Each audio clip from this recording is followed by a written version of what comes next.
Bonjour à tous, c'est une vidéo sur les comportements opposants, autrement appelés troubles de l'opposition avec provocation. Ce sont des troubles qui sont particulièrement souffrants, que ce soit pour les enfants, les ados concernés ou que ce soit pour leurs parents. Ça met la famille en grande difficulté. Cette vidéo, elle porte sur comprendre un peu les mécanismes en profondeur des comportements opposants, le pourquoi, et également vous donner 2 petits outils qui peuvent être utiles et qui peuvent être des astuces pour sortir de là et en tout cas être des aides. Les comportements opposants très souvent sont corrélés à un TDAH, un diagnostic de TDAH ou un diagnostic de TSA.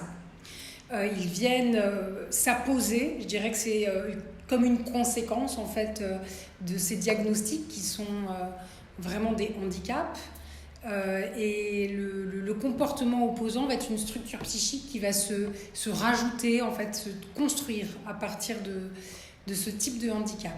Les comportements opposants, c'est le fait d'avoir énormément de mal avec les figures de l'autorité, la contrainte, la frustration, les consignes, tout ce qui va être de l'ordre du cadre, de la règle, et qui va donner lieu à des comportements donc, d'opposition, parfois de la violence verbale, voire physique.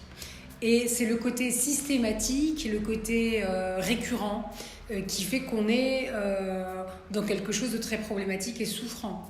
Je ne parle pas de la crise d'adolescence classique, où tout adolescent va avoir besoin de s'affirmer et de parfois transgresser des règles, etc.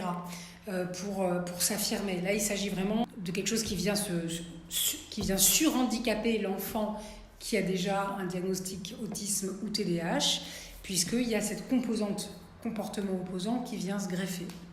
Le comportement opposant n'est pas quelque chose à confondre avec des difficultés pour les parents en termes d'éducation, de mettre les limites, ni à des caprices. C'est vraiment quelque chose qui échappe de plus en plus à l'enfant ou l'adolescent qui est concerné, parce que ça forme comme les connexions neuronales qui se mettent en place, leur sillon se creuse de plus en plus et l'enfant n'arrive plus, ou l'adolescent concerné n'arrive plus à sortir de ces sillons, et donc il y a ces automatismes, ces provocations ou ces mots violents qui sortent malgré lui, c'est-à-dire qu'il peut avoir cette habitude après de s'en vouloir, de se déprécier, de s'excuser parce que c'est sorti trop vite et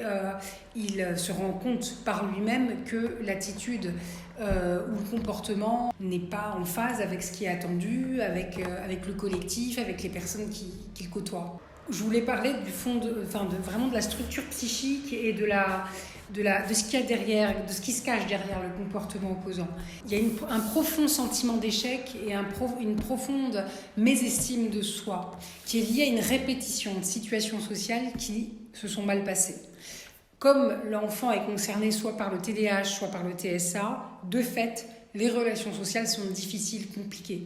Il va avoir, par exemple, je donne un exemple, un manque d'empathie, c'est une possibilité dans le spectre, dans son profil, soit de TDAH, soit de TSA. Donc une difficulté à décoder, à comprendre les codes sociaux, à identifier les émotions sur le visage d'autrui, à identifier peut-être aussi ses propres émotions, à interpréter l'émotion qui passe sur le visage d'autrui.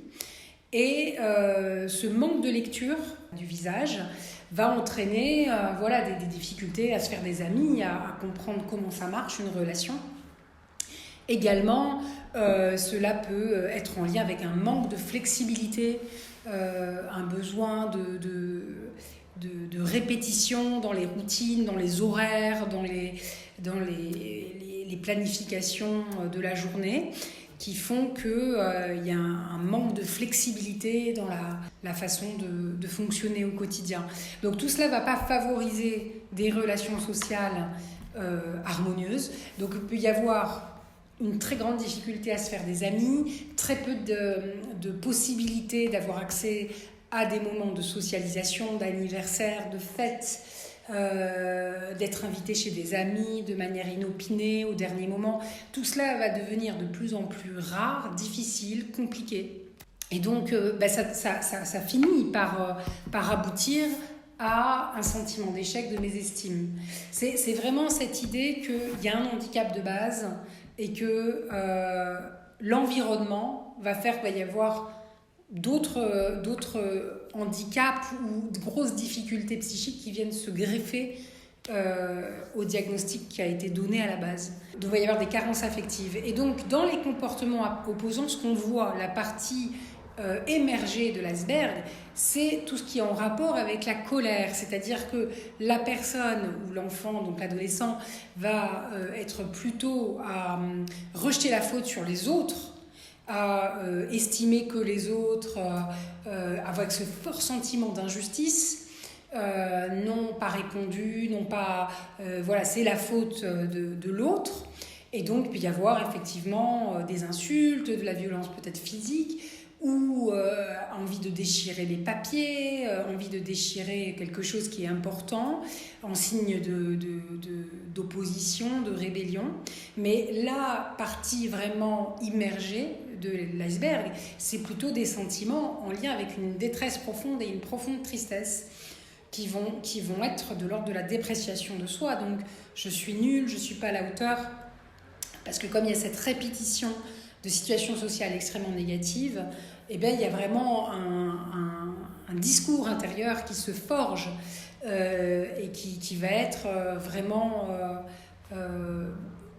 qui peut mener à une déprime, à une morosité qui va se développer. Pour sortir, 2 astuces qui peuvent aider les familles, les parents, pour aller vers davantage d'harmonie, davantage en tout cas un soutien, quel qu'il soit. Ça va être une boîte à réussite ou un cahier à réussite. Ça peut être un outil que les parents mettent en place pour eux-mêmes ou pour leur enfant ou pour les deux.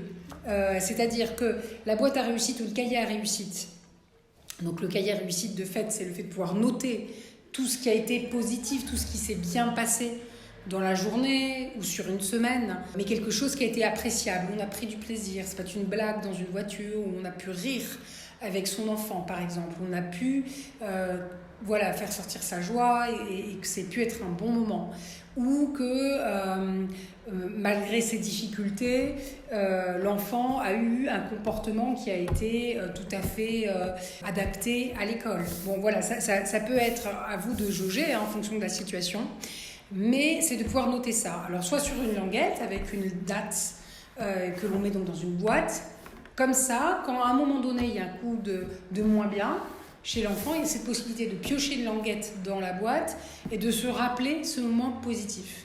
Mais ça peut être aussi, en tant que parent, parce que c'est très difficile et qu'il y a vraiment besoin de pouvoir nourrir des sentiments positifs malgré les difficultés, ça peut être de consigner donc, dans un cahier de réussite tout ce qui a bien fonctionné de notre point de vue de parent. Nous, en tant que parents, voilà, on a trouvé que ce moment-là était quelque chose de positif.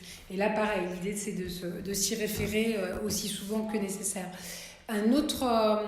donc ça, c'est une astuce assez facile à mettre en place et qui permet d'alimenter cette estime de soi qui va vraiment être nécessaire pour l'enfant ou l'adolescent en question. Par ailleurs, il y a quelque chose qu'on peut mettre en place qui permet à l'enfant ou à l'adolescent et voire jeune adulte, en fait c'est quelque chose qui peut s'adapter à tout âge, c'est ce qu'on appelle les checklists. Les checklists où on va cocher au fur et à mesure les différentes choses qui sont nécessaires dans une routine, et c'est au rythme de l'enfant, l'adolescent ou de l'adulte que ces choses vont être faites. C'est donc une façon pour lui de s'approprier son pouvoir, de décider par lui-même le rythme avec lequel il effectue les tâches à faire dans le cadre d'une routine. J'insiste là-dessus parce que dans les comportements opposants, il y a vraiment ce besoin de décider par soi-même, parce qu'il y a un grand sentiment d'impuissance. Je l'ai expliqué là à l'instant, il y a cette estime de soi qui est très défaillante. Donc ce sentiment d'impuissance va pouvoir s'amenuiser à partir du moment où l'autodétermination, la capacité à faire des choix par soi-même, va être petit à petit maximisée. Et donc pour cela, donc déjà en pouvant l'expliquer à l'enfant concerné, à l'adolescent concerné, que plus il prendra l'habitude de faire ses checklists, plus ce sera facile pour lui d'être autonome. Donc il y a vraiment la carotte de l'autonomie, de pouvoir décider par soi-même. Et donc, vu que le comportement opposant, c'est justement cette très grande difficulté à vouloir que des figures d'autorité décident à sa place, eh bien ça lui permet de se remettre à la première place. Et par ailleurs, les checklists, ça a l'autre avantage pour des enfants, adolescents qui ont un TDAH ou un TSA, qui ont une dispersion de la pensée et qui vont avoir peut-être des difficultés d'organisation ou des difficultés de mémorisation des consignes, qui vont ne plus se rappeler, qui ont besoin que ça leur soit rappelé. Eh bien, l'avantage des checklists, c'est que c'est écrit. Donc, en fonction de l'âge, évidemment, il faut adapter. Si on parle d'enfants très jeunes, où les comportements opposants se mettent en place très très vite, vraiment dès l'enfance, avant 6-7 ans, voilà, qu'il y a déjà des comportements opposants, de l'irritabilité, de la colère, de la difficulté à accepter la frustration, ça peut être bien de faire appel, après ça dépend vraiment du besoin et du profil, à des émoticônes, à des pictogrammes. Mais ça sera la même chose, il y aura l'émoticône et le pictogramme qui se réfèrent donc à une routine. Par exemple, ça va être prendre sa douche ou préparer son cartable pour le lendemain. Donc il va y avoir comment je fais pour préparer mon cartable pour le lendemain. Je fais référence à un enfant de 10 ans par exemple, qui est en CM1, CM2, qui a des comportements opposants, qui a un TDAH, qui a besoin de gagner en autonomie. On peut lui faire sa routine pour préparer son cartable. Et donc ça va être, je prépare ma trousse, je vérifie que ma trousse est complète. Troisième étape, je regarde mon cahier de texte où je l'ai mis, je le place également dans mon cartable, je regarde les matières qui vont avoir lieu, etc. etc. Donc les routines sont bien séquencées, hein. On a vraiment compartimenté chaque chose à faire l'une après l'autre. On les place dans un petit tableau. Et il y a une colonne avec des croix qui permet de cocher au fur et à mesure qu'on a pu procéder à l'action. Donc cette façon de faire va permettre à l'enfant de s'approprier la tâche par lui-même pour gagner en autonomie sans qu'on ait à lui répéter la routine. Donc si à un moment donné, dans un moment de colère, il déchire la chose en question, c'est pas grave. L'idée c'est d'en préparer plusieurs, d'en avoir dans la salle de bain, sur le miroir de la salle de bain. S'il s'agit d'un adolescent, on peut toujours adapter.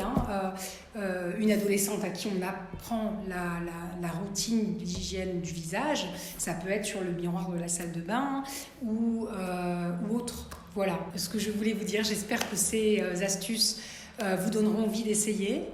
Et n'hésitez pas à nous contacter si besoin d'aller plus loin ensemble.